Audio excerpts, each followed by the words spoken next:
Bonjour à tous. Alors aujourd'hui, je voulais passer un petit coup de gueule, vous parler finalement de ce qu'on entend depuis quelques semaines, encore plus dernièrement d'ailleurs, sur le risque de pénurie d'électricité en France. On nous y prépare, on nous y prépare très clairement. Il y a des journalistes, bientôt des spécialistes de l'énergie qui défilent sur les plateaux de télé pour nous dire que le gouvernement fait son maximum, hein, vraiment, mais que on va sûrement pas pouvoir y échapper, qu'on va se retrouver en pénurie d'électricité, qu'on va devoir faire des coupures ciblées, ce qui était, il faut s'en souvenir, complètement réfuté par Macron. En juin, Macron, il avait affirmé dans un journal local, il avait dit, il y a absolument aucun risque de coupure d'électricité cet hiver, quoi. Mais on se retrouve dans la même situation, et ça c'est assez marrant, que le Covid, il y a finalement deux ans et demi, où on nous disait, mais il n'y a aucun risque enfin que le Covid arrive en France. Il n'y a aucun risque qu'on ait une épidémie. Et quelques semaines après, on confinait les gens, on les enfermait chez eux, à cause d'une épidémie. Donc là, c'est un petit peu la même chose, c'est-à-dire que il n'y a absolument aucun risque, hein, il y a quelques mois on risque rien, mais finalement, quelques mois après, on se retrouve, effet de surprise, on s'y attendait pas, hein, il va falloir faire des coupures d'électricité. Mais ça, je veux dire, il faut comprendre que c'est à cause de décisions politiques. C'est-à-dire que c'est pas parce que vous allez chauffer votre logement à 20 degrés, vous avez le droit de chauffer votre logement à 20 degrés, mais c'est à l'État, à l'État et aux entreprises privées, hein, de pouvoir vous fournir l'électricité nécessaire.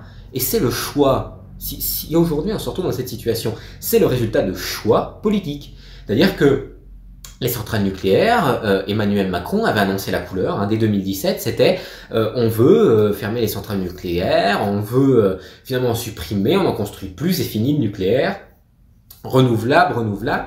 Et finalement, on se rend compte que quelques années après, qu'est-ce qu'on fait? On va acheter de l'électricité à l'Allemagne, peut-être, hein, l'Allemagne qui, elle, fonctionne parce qu'elle a des centrales à charbon.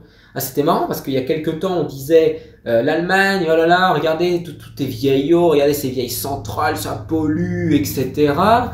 Mais en fait, la pollution, c'est quand ça les arrange. Je veux dire, c'est pareil pour les sanctions avec la Russie. C'est-à-dire que, hors de question de polluer, hein, voilà, donc les centrales à charbon. Par contre, acheter du gaz des États-Unis qui va polluer énormément, etc., là, ça pose pas de souci, hein, quand c'est pour défendre l'Ukraine. C'est-à-dire que c'est vraiment un double tranchant. Quand c'est pour les Français, c'est hors de question. Bon, par contre, quand c'est pour aider l'Ukraine et pour satisfaire les dirigeants, là, il y a aucun souci. Donc, si vous voulez, cette affaire de centrales nucléaires, encore une fois, c'est du flanc.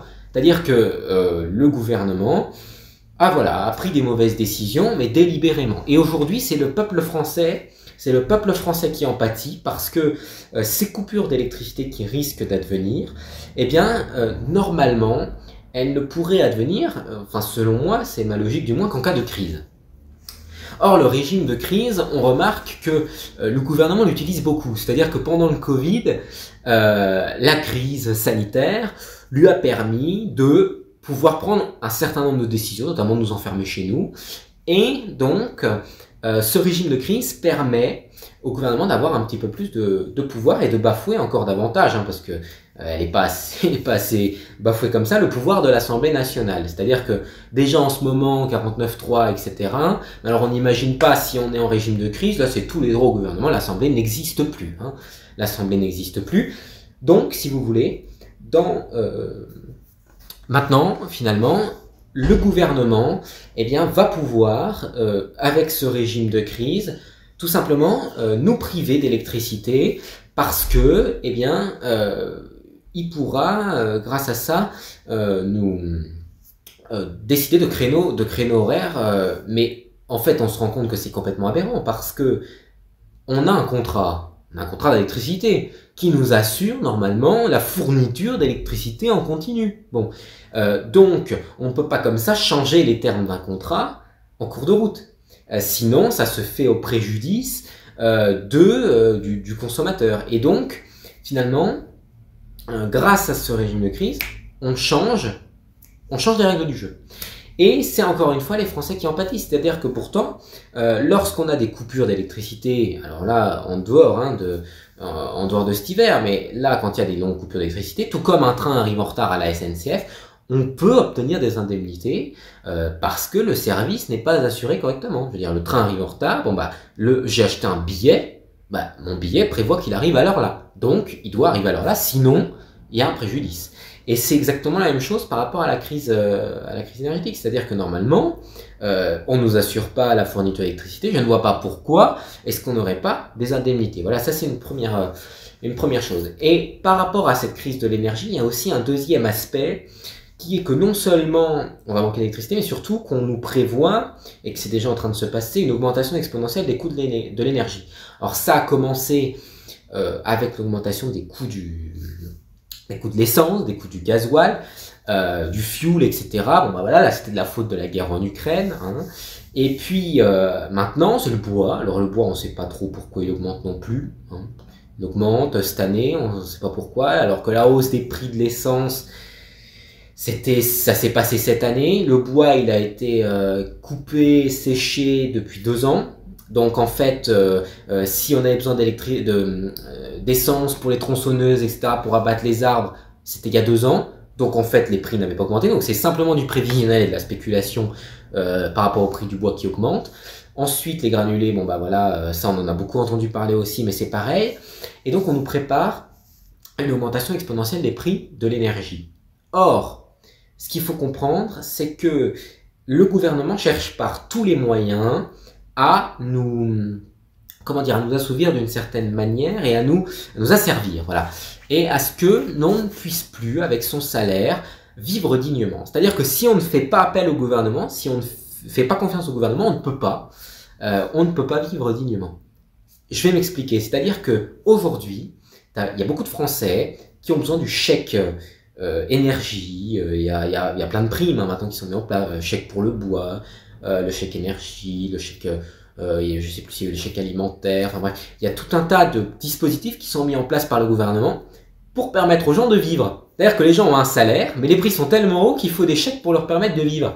Mais c'est là qu'on rend les gens dépendants du gouvernement, parce que le gouvernement, si demain, il a ce moyen de pression, si vous voulez, il a ce moyen de pression de dire on vous retire les chèques, et vous ne pourrez plus vivre.